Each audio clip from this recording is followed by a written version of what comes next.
본문 말씀으로 공동체를 새롭게 하는 회복과 부흥이라는 제목으로 말씀을 나눌 때에 하나님께서 함께 하시고 은혜 주실 줄 믿습니다. 우리 앞뒤적으로 한번 인사하실까요? 참 잘 나오셨습니다. 하나님께서 은혜 주십니다.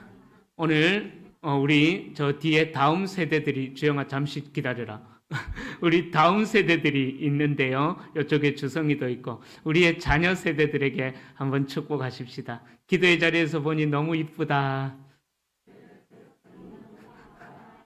예, 엄마 아빠 손에 강제로 이끌려 나온 아이들도 있을 것이고 또 정말 말씀을 사모하고 기도하고픈 마음이 들어서 달려 나온 우리 아이들도 있을 것인데 하나님께서 오늘 우리 모든 이 자리에 계시는 모든 분들에게 풍성한 은혜로 채우실 줄로 믿습니다. 볼일 보러 가도 돼? 네, 이 느헤미야는 1장부터 7장까지 이제 느헤미야가 주인공이 되어서 성벽을 완공하는 그러한 이야기들이 나오고 있습니다. 그런데 지난주에도 살펴봤지만은 이 7장에서 성벽 공사가 완공되었다고 해서 그 모든 일들이 완전히 끝난 게 아니에요.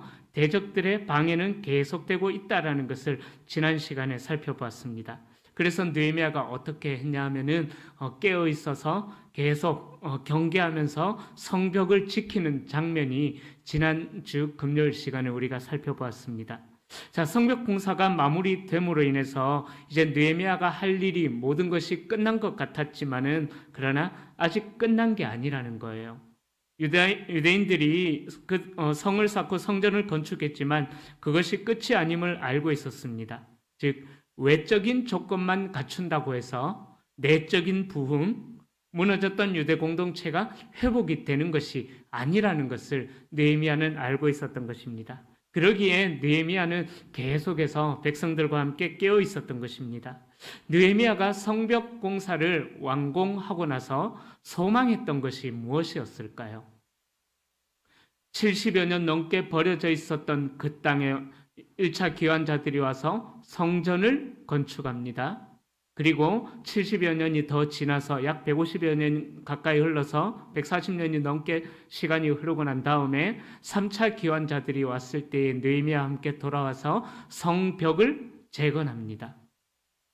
자, 그런데요, 이 느헤미야가 그렇게 150여 년 가까이 버려져 있었던 예루살렘 땅에서 성벽을 재건하면서 소망했던 것, 그것이 과연 무엇이었겠습니까?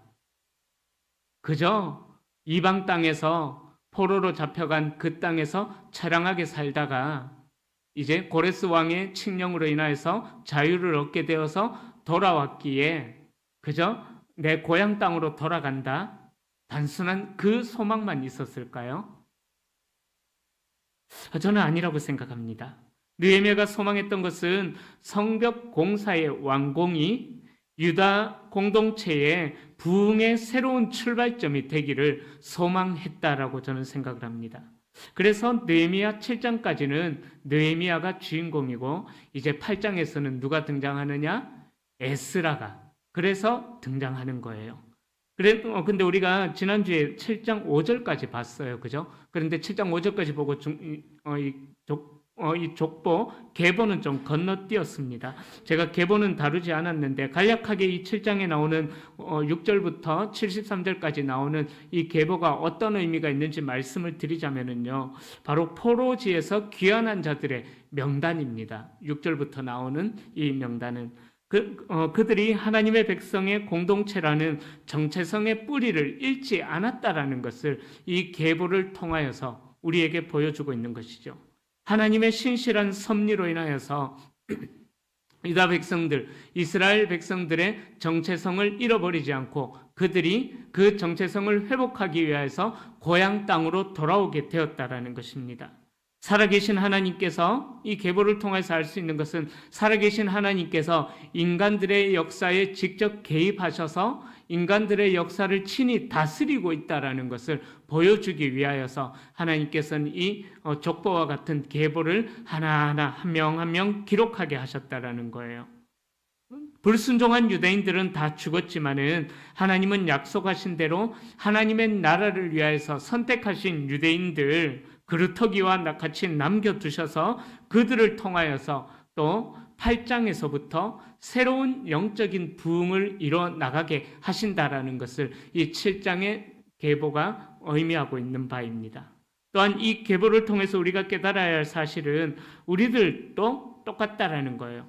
아무 조건 없이 하나님의 백성이 되었다라는 사실입니다. 그러기에 우리는 늘 하나님의 은혜에 감사하면서 살아가야 한다라는 것입니다. 우리도 하나님의 백성으로 부름받았음을 기억하면서 이 계보를 보면서 하나님의 백성으로 사명이 무엇인가, 내가 해야 할 일이 무엇인가, 이 계보를 통해서 그것을 우리가 깨달아야 하는 것입니다. 자, 이제 유다 백성들은 느헤미야의 지도 아래 성벽 공사를 끝내고 고향 땅에 정착할 수 있게 되었습니다. 자신들의 삶의 자리를 찾은 것이죠. 자, 그렇다면 유대 공동체에 남아있는 일들은 무엇일까요? 이제 외적인 공사를 마무리했으니까 어떤 공사를 해야 될까요? 예, 그렇죠. 내적인 공사를 이제 시작해야 된다라는 것입니다. 부흥이라는 말을 많이 들어보셨죠? 또 우리가 부흥이라는 것을 위해서 또 기도하기도 합니다. 이 부흥이라는 단어의 국어사전적인 뜻은 쇠퇴하였던 것이 다시 일어남, 그런 뜻이 있습니다. 또 다시 살린다라는 뜻이 이 부흥이라는 말의 뜻입니다. 이 부흥은 오늘 그리스도인들을 향해서도 하나님께서 기대하시고 요청하시는 것입니다. 하나님께서 이스라엘 백성들에게 진정으로 원하셨던 것은 무너졌던 신앙의 회복과 더 나아가서 부흥을 하나님께서는 원하신다라는 것입니다. 이 신구약 성경에서요, 이 부흥이라는 단어가, 부흥이라는 두 글자가 딱 한 군데가 나와요.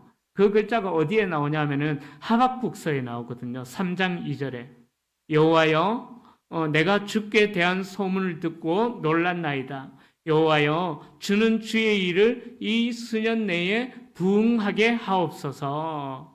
그때 하박국 3장 2절에 이 부흥이라는 글자가 딱 한 번이 나와요.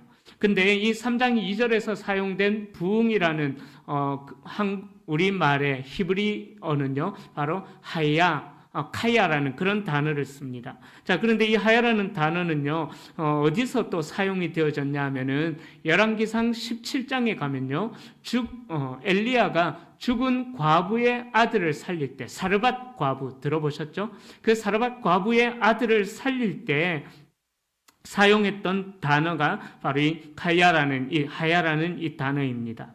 그러니까 부흥이라는 말의 뜻은요, 죽었던 것을 다시 살린다. 이것이 부흥의 의미인 것입니다. 그렇다면은 우리 교회에 그리고 여러분들에게 적용할 수 있는 부흥의 진정한 의미는 무엇이겠습니까? 우리가 기도할 때 하나님, 우리가 섬기는 교회에 부흥을 주십시오라고 기도할 때 대부분 그 부흥을 사모하는 우리의 마음은 성도 숫자가 많아지는 것, 맞죠? 많아지니까 생명이 살아나니까 당연히 많아지겠죠. 그러니까 성도 숫자가 많아지는 것, 그래서 교회가 외적으로 규모가 성장하는 것, 그런 것을 부흥의 의미로 사모하면서 기도합니다. 물론 우리가 출석 성도 숫자가 늘고 외적인 성장과 규모가 커지는 것도 어찌 보면은 하나님께서 교회를 통하여서 또 많은 일들을 하기 위하여서 교회를 또 세워나가는 의미도 될 것입니다. 그러나 부흥의 진정한 의미는요, 외적인 규모가 커지는 것 아니에요. 성장한다는 것 아닙니다. 성장과 부흥은 완전히 다른 거예요. 성장은 말 그대로 자라나가는 것, 커나가는 것이에요. 그러나 부흥이라는 말의 뜻은 다시 살린다, 다시 살아난다. 이것이 부흥의 진정한 의미인 것입니다. 우리에게 영적인 성장이 필요합니다. 그러나 영적인 성장에서 머물러 있어서는 안 된다라는 거예요. 영적으로 성장을 했다면은 다시 살아나는 그 자리에까지, 그리고 나를 통하여서 이 세상을 다시 살려내는 그 자리에까지 저와 여러분들이 나아가야 된다라는 것입니다. 그러기에 바라기는 우리 귀하신 성도님들의 가정과 또 자녀들과 일터와 모든 것에 다시 살아나는 진정한 부흥이 임하기를 축복합니다. 오늘 본문을 통해 유다 백성들에게 일어난 부흥의 모습을 보면서 우리에게도 혹시나 무너져 있었던 것, 더 심하게는 죽어 있었던 것, 그러한 것들이 무엇인가 살펴보면서 우리에게도 진정한 영적인 부흥, 또 삶의 부흥이 저와 여러분들 가운데 일어나기를 축복합니다.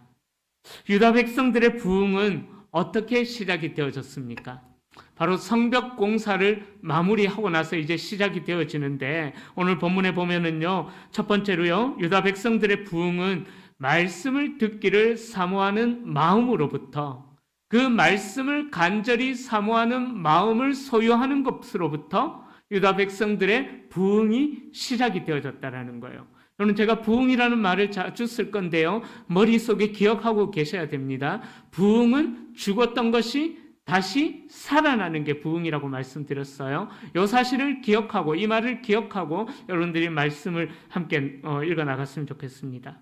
그러니까 이 부흥이라는 것은 바로 하나님의 말씀을 듣기를 사모하는 마음을 가지는 것으로부터 부흥이 시작이 되어진다는 것입니다. 성벽을 재건하는 동안 52일 만에 그 위대한 공사가 마무리되어졌잖아요. 한 손에는 연장을, 한 손에는 무기를 들고 52일 만에 완공되어졌으니까 그 공사를 진행하는 동안 이 유대인들이, 유다 백성들이 얼마나 많이 피곤했겠습니까? 그죠? 그래서 유다 백성들은 그 피곤함 속에서 영적인 갈급함을 가지고 수문 앞 광장으로 이제 다 모여듭니다. 그리고 율법에 정통한 학자 에스라에게 모세의 율법을 낭독해 달라라고 요청합니다. 우리 1절 말씀 함께 읽어보겠습니다. 이스라엘 자손이 자기들의 성읍에 거주하였더니 이제 이 수문 앞 광장에 모여 학사 이스라엘에게 가져오기를 청하매. 당시 영적 지도자였던 에스라의 가르침과 헌신도 주목할 만하지만은요, 더 흥미로운 사실은요, 백성들이, 잘 보셔요 말씀을, 백성들이 먼저 학사 에스라에게 모세의 율법을 낭독해 달라고 요청했다라는 거예요. 본문은 어떤 학사 에스라가 지도자로서 다 모여라 이게 아니에요. 순서가 유다 백성들이 먼저 말씀 앞에 나오기를 사모하고 말씀 앞에 엎드렸다라는 것입니다. 그렇게 유다 백성들이 먼저 요청을 하면서 말씀 앞에 새롭게 회복되어지기를 소망하는 모습을 보여주고 있다라는 것입니다. 성벽 공사가 마무리되었어요. 유다 백성들은 주어진 과제를 이제 완수했습니다. 정말 많이 힘들었잖아요. 그죠? 우리가 느헤미야서를 살펴보면서 그 수많은 대적들의 방해로 인하여서 정말 많이 힘들게 그 성벽 공사를 마무리했다라는 것을 우리는 알고 있지 않습니까? 자, 그렇다면은 좀 쉬어도 되잖아요. 그죠? 많이 고생했으니까. 서로 격려하면서 성벽 완공의 기쁨을 나눌 수도 있었을 것입니다. 우리가 대적의 방해가 있었지만은 우리의 마음이 뒤로 물러서지 않고 더 헌신의 가속도를 높여가면서 정말 충성했다, 수고했다, 잘했다, 그렇게 서로 격려할 수도 있었지 않았겠습니까? 그런데 성벽 공사를 마무리하고 나서 이 유다 백성들은 어떤 선택을 합니까? 승리의 기쁨에 도취되는 것이 아니라 이제 내적인 공사를 하는, 내적으로 부흥을 일으키는 그 자리를 사모하고 있었다라는 것입니다. 바로 하나님의 말씀을 듣기를 사모했다라는 사실입니다. 영적인 부흥을 사모했다라는 사실입니다. 여러분, 성벽과 성전이 재건되는 것처럼 우리들 또한 외적인 조건을 갖추는 것도 중요할 것입니다. 하지만 그보다 더 중요한 것은 우리의 마음을 새롭게 하는 거예요. 무엇으로요? 하나님의 말씀으로. 하나님의 말씀으로 우리의 마음을 새롭게 하는 것이 더 중요하다라는 것입니다. 하나님의 말씀을 더 사모하고 하나님의 말씀으로 내 모든 삶을 가득가득 채우는 것, 그것이 훨씬 더 중요하다라는 것입니다. 하나님의 말씀으로 내 마음을 채우는 것이 중요합니다. 이스라엘 백성들이 왜 하나님을 조롱하는 이방 민족들에게 오히려 멸망을 당하게 되었겠습니까? 바로 신명기의 그 모세의 마지막 유언, 너희는 들어가든지 나가든지 밭에 있든지 길가에 있든지 뭘 하든지 하나님의 말씀을 기억하고 그 말씀에 순종해야 된다. 가나안 땅에 들어가면은 풍요로움을 누리게 될 것인데 그 풍요로움에 너희들의 마음을 빼앗기지 말고 하나님의 말씀을 너희 마음에 가득 채우고 세상을 너희 마음에 가득 채우는 것이 아니라 이 땅의 풍요로움, 가나안의 풍요로움을 내 마음에 채우는 것이 아니라 하나님의 말씀을 너희 마음 안에 채워야 된다라는 것을 신명기에서 모세가 마지막 유언으로 남기면서 말씀을 했거든요. 그런데 이스라엘 백성들이 어떠합니까? 사사기를 통해서 또 그 이후에 열왕기 상하를 보면서 얼마나 이스라엘 백성들이 심각한 타락을, 하나님의 말씀을 떠난 죄악을 저질렀지 않았습니까? 모세가 죽기 전에 그토록 당부하고 또 당부했었던 하나님의 말씀을 떠나버렸기 때문에 이스라엘 백성들은 하나님을 알지도 못하고 오히려 하나님을 조롱하는 그 아수르와 바벨론으로부터 멸망을 당하게 되었다라는 것입니다. 여러분, 하나님을 무시하여 세상과 하나님을 선택한 결과가 바로 그렇게 멸망당하는 비참한 결과를 가져오게 되었다라는 것입니다. 말이 세상과 하나님을 선택했다라고 제가 말씀드리지만 더 정확하게 이야기하자면은 아니에요. 이스라엘은 가나안으로 대표되는 그 세상을 선택해버려서 이스라엘 백성들은 망하게 되었다라는 것입니다.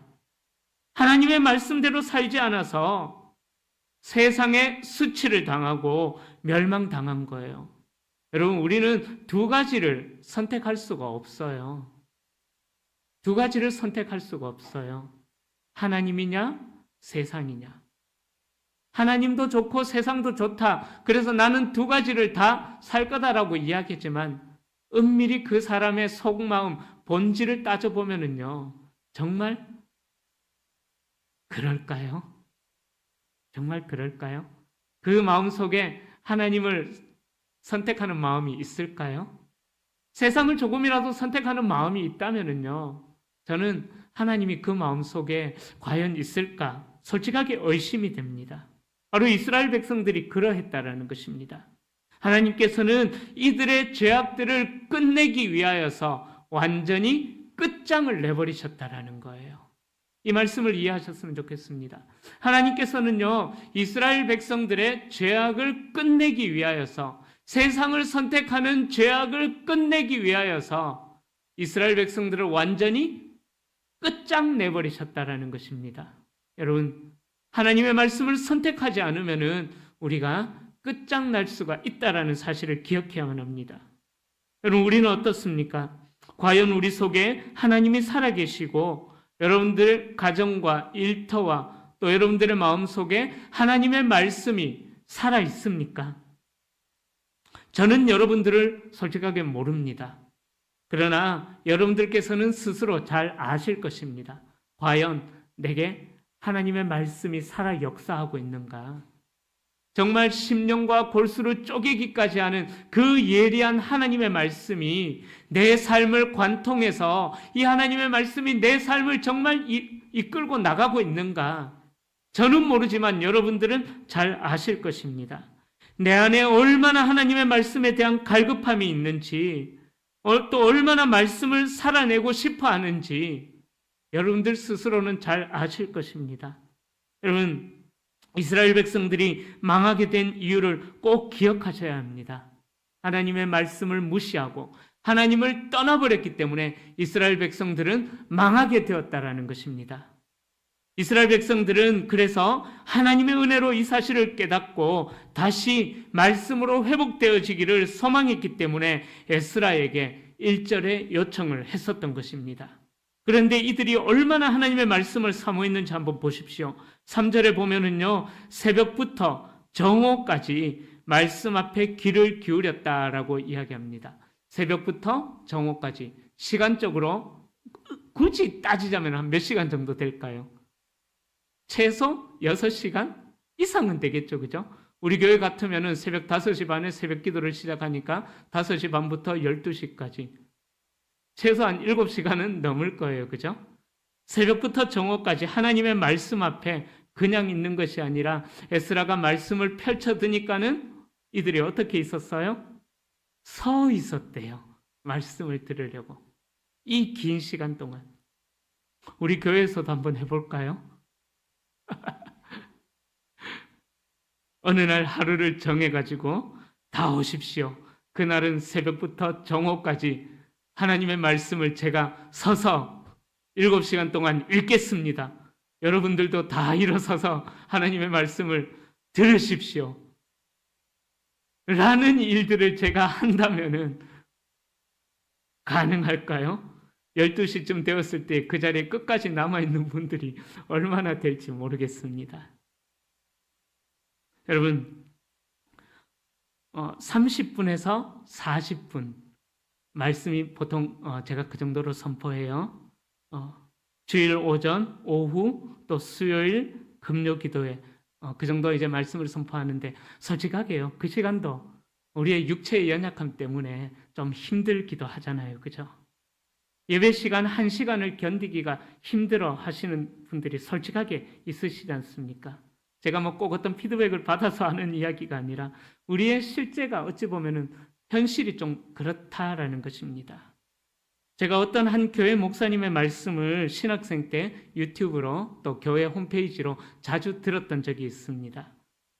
강해 설교에 우리나라에서 제1인자라고 할 정도로 강해 설교에 탁월한 대가라고 하셔가지고 그 목사님의 말씀을 자주 들은 적이 있습니다. 그 목사님의 책도 사서 참 많이 읽었습니다. 은혜도 많이 받았어요. 그래서 그 목사님의 책을 사서 선물해 주기도 했습니다. 그런데요, 그 목사님의 설교를 제가 솔직하게 말씀드릴게요. 듣고 있기가 저는 솔직하게 좀 어려웠습니다.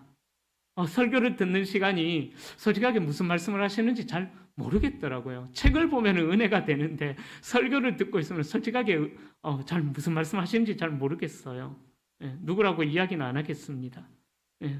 설교를 듣는 시간이 쉽지 않았던 기억이 남아 있습니다. 무엇보다도 그 목사님은 한번 설교를 하셨다면 보통 1시간에서 1시간 반 설교하셔요.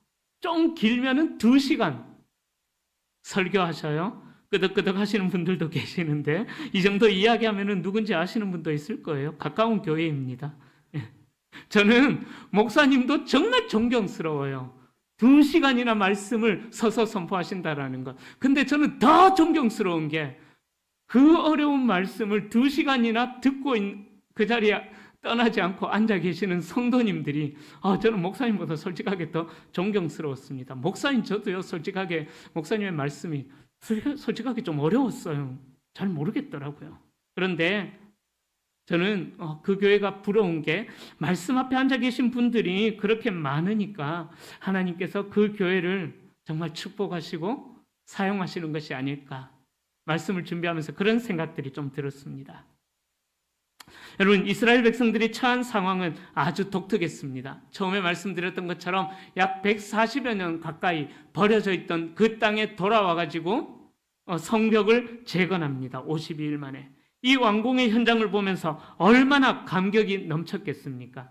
그러나 이들의 더 큰 감격은요, 말씀으로 마음을 채우는 것, 이들의 더 큰 감격은 말씀으로 회복되는 것, 거기에 있었다라는 것입니다.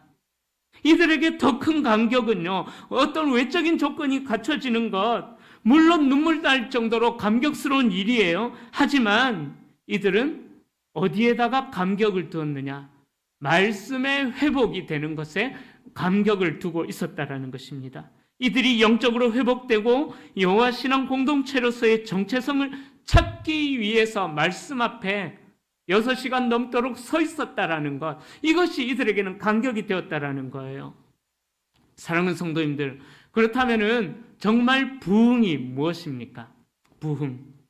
바로 하나님의 말씀에 대한, 하나님의 말씀에 대한 갈급함이 우리의 마음속에 일어나는 것, 그것이 부흥이라는 거예요. 하나님 말씀 앞에서 지난날에 내가 저질렀던 그 죄악들이 떠올라서 회개하게 되고 하나님 말씀 앞에 서게 되니까 나의 영적인 교만함과 나의 영적인 무지를 깨닫고 철저히 하나님 앞에 회개하게 되는 것, 그것이 부흥이라는 것입니다.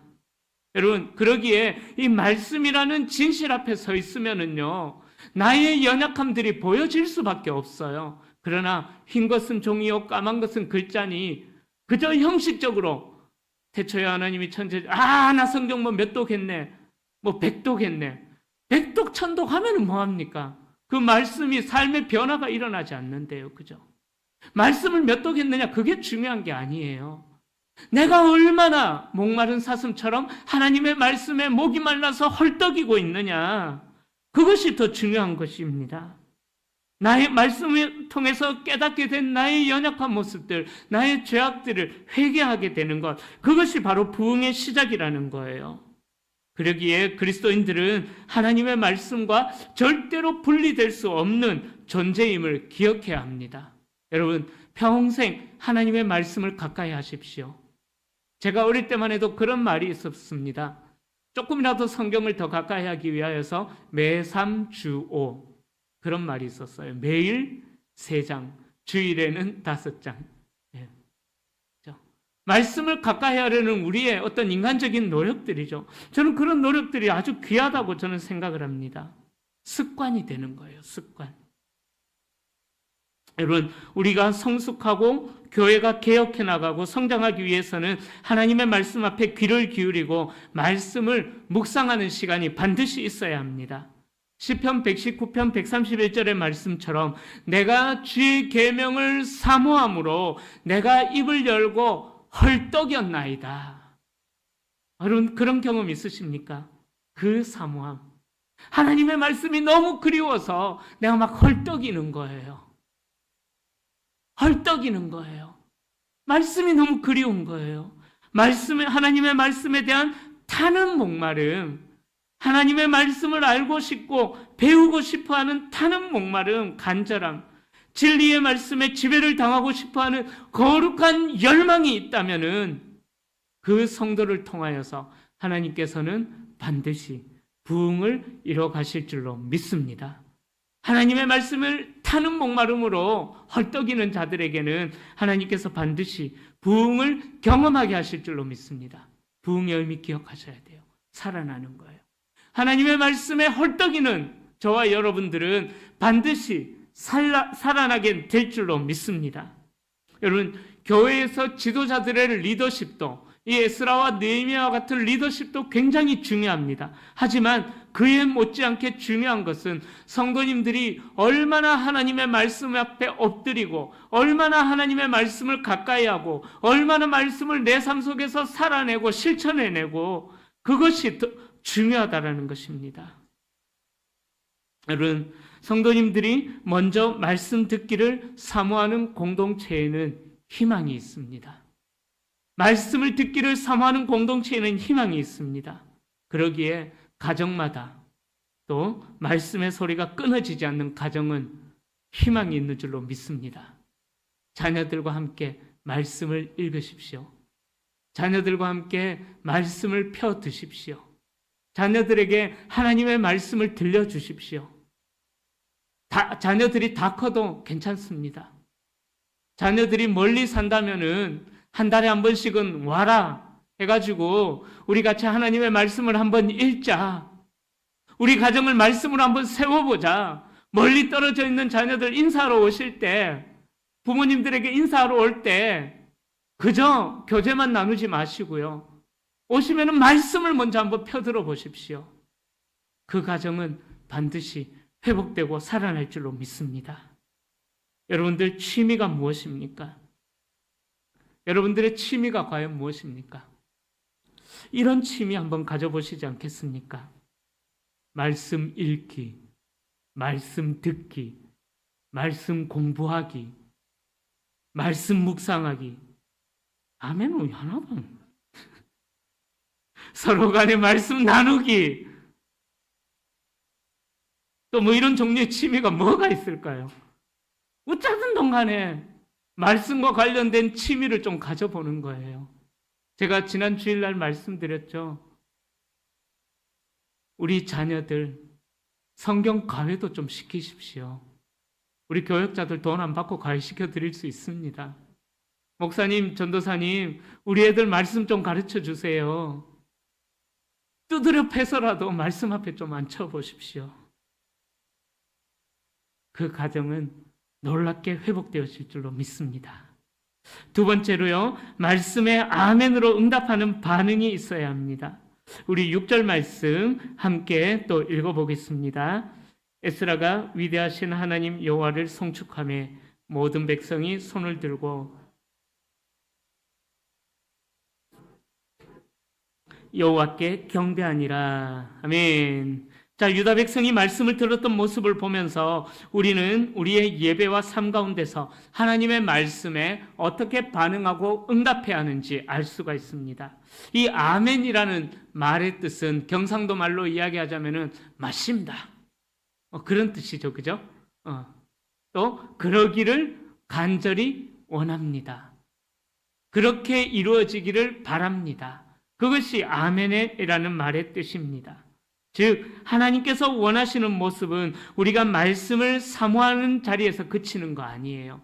말씀을 들었다면은 그 말씀이 내 삶 속에 열매 맺기를 원합니다. 그 말씀이 내 삶 속에 실천되어져서 내가 하나님의 백성으로 살아가겠습니다. 그것이 아멘의 의미인 것입니다. 주님 맞습니다. 하나님의 말씀이 내 삶 가운데 이루어질 줄로 믿습니다 하는 반응을 보이면서 말씀대로 살아가는 것, 그것이 아멘의 의미인 것입니다. 아멘으로 반응을 보인다는 것은요, 말과 생각으로만 동의하고 거기서 끝나는 것이 아니라 말씀이 그럴 것을 원한다면은 삶으로 실천해야 된다라는 거예요. 말씀대로 살아보려고 애를 써야 된다라는 것입니다. 그런데 우리가 왜 아멘을 잘 못합니까? 왜 아멘을 잘 못할까요?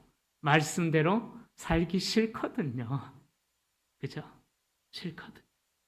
말씀대로 살려면 힘드니까 싫은 거예요. 그러니까 아멘 하지 않는 거죠. 여기서 아멘이란 그냥 말하는 그거 아니에요. 삶으로 반응하는 아멘입니다. 말씀대로 반응하지 않는 이유가 그거예요. 어렵거든요. 여러분, 건강한 교회와 그렇지 못한 교회의 차이점 중에 하나가 말씀 앞에 얼마나 믿음으로 반응하는가, 그것의 여부일 것입니다. 문제가 해결되었거나 내게 은혜로운 말씀을 주실 때, 또 내게 축복이 있을 때, 내 삶이 평안할 때 아멘 하는 것은 쉽습니다. 그러나 중요한 것은 내 삶의 상황과 상관없이 어떠한 상황에 처할지라도 하나님의 말씀이 내 삶에 임한 줄 믿습니다. 그것이 고난의 상황이든 감사의 상황이든 눈물의 골짜기를 지나가든 기쁨의 골짜기를 지나가든 아무런 상황과 상관없이 어떤 말씀을 주시든지 아멘으로 말씀을 받아내는 거예요. 하나님의 말씀이 내 생각과 대립될 때는요, 나의 고집을 꺾고 말씀을 받아들이고 말씀을 살아내야 하는 거예요.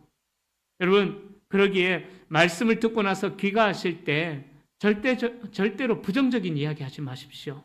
서로 간에 부정적인 이야기는 하지 마셔요. 똑같은 말씀이 선포되어도요, 어떤 분들은 회개함을 가지고 받아들이는 분들이 있는가 하면 또 어떤 분들은요, 부정적으로 이야기하는 분들이 어느 공동체나 꼭 있습니다. 어쩔 수 없어요, 그거는. 인간적으로 어떤 부분이 마음이 들지 않고 또 일부의 어떤 말씀의 내용이 내 생각과 다르기 때문에 부정적인 반응이 내 마음속에 일어날 때도 있습니다. 하지만 그 부정적인 마음은 내 안에만 갖고 계셔요. 그것을 입으로 발설해버리면은요, 부정적으로 이야기를 해버리면은요, 말씀을 듣고 은혜 받아서 회개하려는 마음을 품었던 그 사람이 그 마음을 회개하면서 다시 부정적인 마음을 가지게 된다라는 거예요. 여러분, 혹시나 우리 목회자들이, 저를 포함해서 우리 부교육자들이 말씀을 전하다가 또 말씀을 가르치다가 잘못되거나 실수한 부분들이 있다면은 010-7192-0426으로 연락하셔서 전화나 카톡이나 문자로 주시고, 성도님들 간에는 어떻게 해야 될까요? 서로 간에 은혜의 고백을 나누세요. 마음에 불편함이 있다면 어떻게 하라고요? 010-7192-0426으로 연락 주십시오. 저희 목회자들이 귀를 열어두고 겸손히 받아들여서 고쳐야 할 부분은 고쳐나가겠습니다. 저도 우리 부교육자들을 잘 섬기겠습니다. 그러기에 사랑하는 성도님들 기억해 주십시오. 학사 에스라가 낭독하는 율법에 온 백성들이 아멘으로 화답한 것, 입술의 고백이 아니에요. 절대 입술의 고백이 아니에요. 삶의 아멘, 삶으로 아멘하는 거예요. 아멘으로 화답한 것을 기억하셔서 우리도 말씀 앞에 순종으로 화답하는 자세를 가지시기를 바랍니다. 제가 오늘 말씀이 좀 길었네요. 전할 말씀이 한 가지 더 남았는데 어떻게 할까요? 심하게 할까요? 더 할까요? 네, 한 장 남았습니다. 한 장 남았으니까 이제 마무리할게요. 네. 끝까지 가야죠, 그죠? 자, 세 번째로 말씀으로 인해 변화된 삶을 살아야 합니다. 말씀으로 인해 변화된 삶을 보여주셔야 합니다. 10절부터 12절 말씀, 10절과 12절 말씀, 두 절 말씀 우리 함께 읽어보겠습니다. 느헤미야가 또 그들에게 이르기를 너희는 가서 준비하지 못한 자에게는 나누어 주라. 날은 우리의 성일이니 근심하지 말라. 여호와로 인하여 기뻐하는 것이 너희의 힘이니라 하고 모든 백성이 곧 가서 먹고 마시며 나누어 주고 크게 즐거워하니 이는 그들이 그 읽어 들려준 말을 밝히 알미라. 자, 유다 백성들이 하나님의 말씀을 사모했어요. 그 말씀을 듣고 삶의 아멘으로 응답했습니다. 그래서 9절에 보면은 율법의 말씀을 다 들었는데 어떤 일들이 일어납니까? 9절에 보면은 온 백성들이 울어요. 그죠? 9절에 보면 울어요. 이들의 울음은 말씀 앞에서 부끄럽기도 했기에 울었을 수도 있고요. 그래서 회개의 눈물이었을 수도 있고 또 감격 은혜를 받고 선포된 말씀을 통해서 은혜 받고 감격의 눈물을 흘렸을 수도 있을 것입니다. 여러분들에게 그런 경험이 있으십니까? 여러분들 그런 경험 있으십니까? 말씀을 읽다가 안구에 습기가 차가지고 더 이상 말씀을 읽어 나갈 수 없는 경험. 말씀을 읽다가 눈물이 너무 차올라서 내 마음에 너무 은혜가 되고 때로는 회개도 되고 감격이 되어서 더 이상 말씀을 읽지 못하고 하나님 앞에 엎드려 기도의 자리로 나아간 그런 경험이 있으십니까? 저도 말씀을 읽다가 목이 메어서 말씀 앞에 정말 펑펑 울면서 은혜를 누렸던 그런 경험이 저는 많이 있습니다. 마음이 너무 속상할 때 말씀으로 하나님께서 제 마음을 회복시켜 주시는 은혜를 저는 참 많이 경험했습니다. 얼마나 많이 울었었던지요. 귀하신 우리 성도님들께도 그러한 경험이 있으시기를 축복합니다. 그런 경험이 있어야지 말씀이 송이꿀보다 더 달게 느껴지는 거예요. 경험이 없다면은 아까 전에도 말씀드렸던 것처럼 흰 것은 종이요, 까만 것은 글자니 더 이상 감격이 없는 거예요. 말씀을 내 삶에 비춰보고 온 마음을 다해서 말씀 앞에 헐떡이며 한 글자 한 글자 정말 꼭꼭 써내려가는 것처럼 한 글자 한 글자 온 진심을 담아서 말씀 앞에 한번 반응해 보십시오. 반드시 하나님께서 은혜를 주실 것입니다. 몇 장을 읽었냐, 몇 독을 했느냐, 저는 그거 별로 중요하게 생각하지 않아요. 한 절이라도, 한 줄이라도, 한 글자라도, 정말 한 글자라도 온 진심을 다해서 말씀 앞에 헐떡여 보십시오. 반드시 하나님께서는 은혜를 주실 줄로 믿습니다. 하나님께서는 우리가 말씀에 감격할 뿐만 아니라 더 나아가서 말씀으로 변화된 삶을 보여주기를 원하십니다. 우리 기독교의 진리의 핵심은요, 이론에 있지 않아요. 신학에 있지 않습니다. 우리 기독교의 진리의 핵심은요, 삶으로 살아내는 진리, 삶으로 보여주는 그 가치의 핵심이 있다라는 것입니다. 왜 그럴까요? 하나님의 말씀은 살아있고 운동력이 있기 때문인 것입니다. 예리하기에 현실에서 역사하며 하나님의 말씀은 사람들의 삶을 변화시켜 가기 때문인 것입니다. 유다 백성이 처음에는 말씀 앞에서 회개의 눈물로 반응했지만 여호와로 인하여 기뻐하는 것이 너희의 힘이니라 라고 말씀하면서 느헤미야의 권고로 이제 기뻐하고 감사합니다. 가난해서 아무것도 준비 못한 자들이 소외되지 않도록 모든 백성들이 서로 음식을 나누어 먹습니다.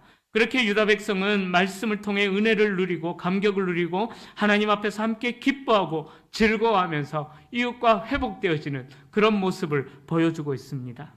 한국을 포함하여서 세계 기독교가 말씀으로 인하여서 부흥이 일어난 때가 여러 번 있었습니다.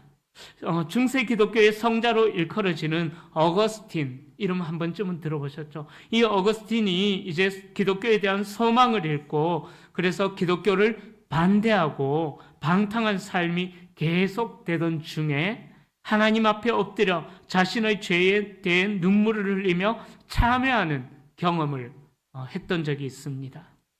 그때가 언제냐면은 바로 아이들의 노랫소리를 들었어요. 그 노래의 가사가 집어 읽어라, 집어 읽어라, 말씀을 읽어라. 그 노랫소리의 가사를 듣고 이 어거스틴이 마음에 갑자기 감동이 와서 성경책을 딱 펴들었는데 그 펴든 구절이 어디냐? 로마서 13장 13절에서 14절 말씀인 거예요. 낮에와 같이 단정히 행하고 방탕하거나 술 취하지 말며 음란하거나 호색하지 말며 다투거나 시기하지 말고 오직 주 예수 그리스도로 옷 입고 정욕을 위하여 육신의 일을 도모하지 말라. 마침 말씀을 펴들었는데 그 말씀이 어거스틴의 눈에 들어오고 그 말씀으로 인해서 어거스틴에게 놀라운 회심 사건이 일어납니다. 어거스틴은 어머니 모니카의 눈물의 기도도 있었지만 그의 삶의 결정적인 회개는요, 말씀을 펴 들었을 때에 그의 삶에 놀라운 회개가 일어났다라는 것입니다. 여러분, 여러분들의 삶이 말씀을 가까이 하는 환경에 있기를 축복합니다. 엉뚱한 거 많이 보지 마세요. 유튜브 너무 많이 보지 마세요. 우리의 가치를 판단을 흐트러버린 유튜브에 여러분들 너무 마음을 많이 뺏기지 마세요. 차라리 그런 정치적인 유튜브를 보는 것보다 말씀을, 설교를 더 들으세요. 그게 더 유익합니다. 여러분, 이처럼 말씀으로 인해서 우리의 삶에도 구체적인 변화가 일어나야 합니다. 하나님의 말씀을 사모하고 그 말씀에 아멘으로 응답하면서 실제적으로 삶을 변화시켜 나가는 우리 성도님들이 다 되시기를 예수님의 이름으로 간절히 축원합니다. 이 절에 함께 찬양하시겠습니다. 주님의 영광이 우리 가운데 임하기를 사모하면서 또 하나님께서 우리를 고치시기를 사모하면서 하나님 앞에 찬양하며 나아가시겠습니다.